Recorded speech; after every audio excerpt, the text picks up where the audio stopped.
ई देखो ई जहां तू आइल बाड़ू ई दियारा कहला नुकमा जी है ठार एजे के हम हई आ दियारा में दिल से जे आवेला ई सच्चाई बात बा। अगर हमर बात तनिको निक लागी तो ताली बजा के समर्थन करे के बाद दिल से गा देबू तो जे दियारा में आवेला दियारा क्षेत्र इतना प्यार दे देला कि दिल से ओकरा लब हो जाला। आइजा के नौजवान भाई से अगर नुकमा जी तहरा प्रेम होइयो जाई तो हमनी के बड़ा खूंखार हो जा, हमनी के जान ना छोड़े नहीं जा, हमनी के जान ना छोड़े नहीं जा। ई ना कि प्यार कइबू आ प्यार करके भागे लगबू तो ई बियाह ना करे देव जा अकेले हमनी के शादी में मारो के पासों तक चल जाली जा। तनी ताली एगो बजा दलो ए अनुपमा जी एक लाइन बोल दे तनी कि तोरे भी होलै के बियाह आइल बियाह जे हेठार में प्रोग्राम करे एगो हमारा कोनो भाई से लब हो गई आ पता लगल कि तू शादी भी करे लगलू तो एगो हमार भाई तारा शादी कक्ष में जाके कहता आज अपना के अलग सजौले बाड़ू कुछ खास बात बका। अच्छा लगी तो तनी एगो ताली बजा दी हजार। आज अपना के अलग सजौले बाड़ू कुछ खास बात बका अतना भाव से हमरा भीरी आवतारू काहे आज ही जुदाई वाला रात बका तहरा घर में तो सगुन के गीत गवाता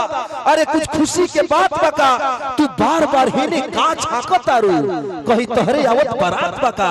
तारा कमरा से खुशबू कुछ जानल पहचानल लगता तारा ओढ़नी में दबावल हमरे गुलाब बका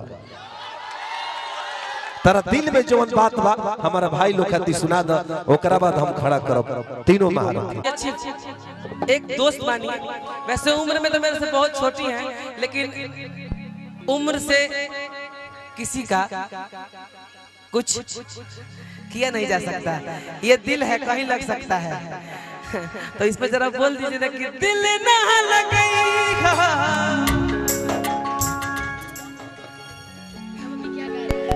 हम गा रहे थे कि अगर न मिलते इस जीवन में लेते जन्म दोबारा जन्म जन्म का साथ है तुम्हारा हमारा तुम्हारा हमारा जन्म जन्म का साथ है तुम्हारा हमारा तुम्हारा हमारा। ए तरीना एगो दोस्ती वाला गाना मिलल जी हमने के का भैया तू हो देखो मैंने इनको कहा मैं जब फिल्म बनाने जा रहा था ना तो मैंने अच्छा झूठ नहीं बोलत ना हम कहने के अनुपमा जी हम और तू एगो फिल्म बनावल जाए मजाक ना सुपर डुपर हिट हो जाएगी का भाई गलती ना ना। अरे जख्मी जी और हमारे टूना भैया कहाँ रहा ई लेकिन गद्दारी हो रहा है अकेले अकेले तो हम लोग पूरा हो जाने भाई बाबू लेकिन इनके लिए इनके प्यार के लिए ई बाबूजी आई लड़का के से नींद चैन दिल का उड़ाता है हरे अखिया से नींद चैन दिल का उड़ाता है फलाना के बेटा सपना में आता है सब अपने गोदी दिला नया दबा दीवाना बनता है फलाना के बेटा सपना में आता है सब अपने गोदी ले लो पुदीना ले लो पुदीना ले लो पुदीना ले लो पुदीना हसीना सोचा तनी बार हम बाबा झाट दे कराई ना सनमावा से हमारा मिलन वयरा सोचा तनी बार हम बाबा झाट दे कराई ना सनमावा से हमारा मिलन वयरा नंदा हम दे देब यही जे परनवा या बेच गवतनी कनवा वयरा ना तो हम दे देब यही जे परनवा बेच गवतनी कनवा वयरा कि हमके दुल्हन बनाला ना त दोसर लेके जाए ई जवानिया के मजा कोनो दोसर उठाई हमरा पीछे पड़ल बड़े हमर जीजा के भाई देखो ई मैं अपने बतिया कहत है कि फलानावा के बेटा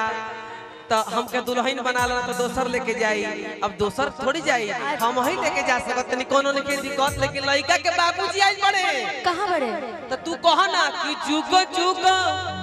जिया सुलनावा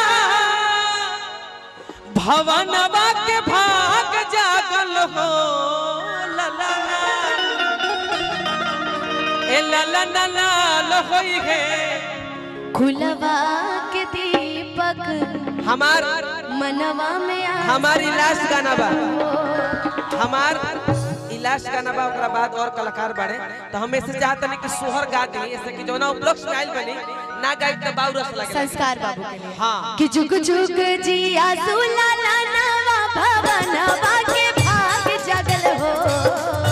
जुग जुग जिया सुलाला नवा भवनवा के भाग जगल हो जुग जुग जिया सुलाला नवा भवनवा के भाग जगल हो ललना लाल होई है फूलवा के दीपक मनवा में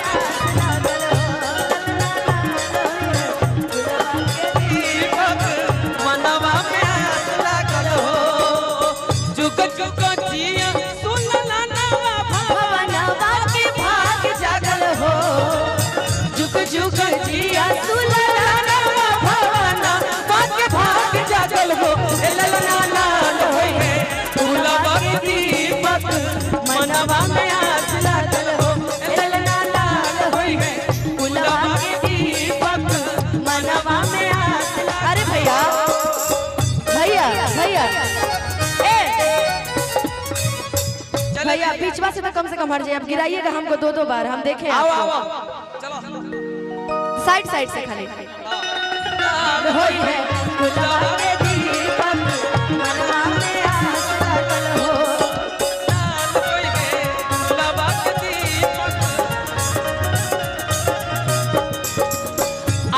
के रतिया सुहावन रतिया लुभावन हो आज के दिनवा सुहावन रतिया ललना दीदिया के होरिला जन्म ले होरिलवा बड़ा सुंदर हो ललना दीदिया के होरिला जन्म ले होरिलवा बड़ा सुंदर हो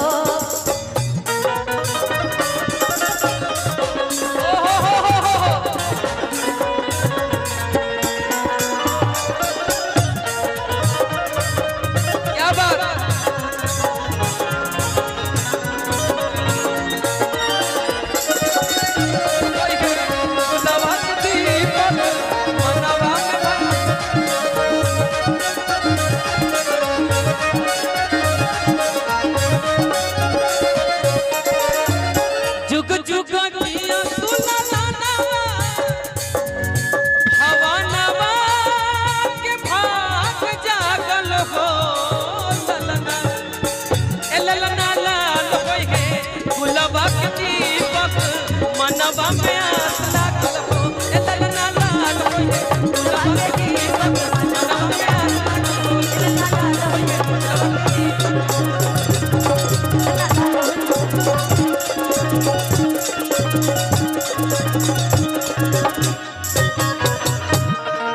अगर अच्छा लगल तो मेरे हाथ में बहुत कुछ छूट जाता है।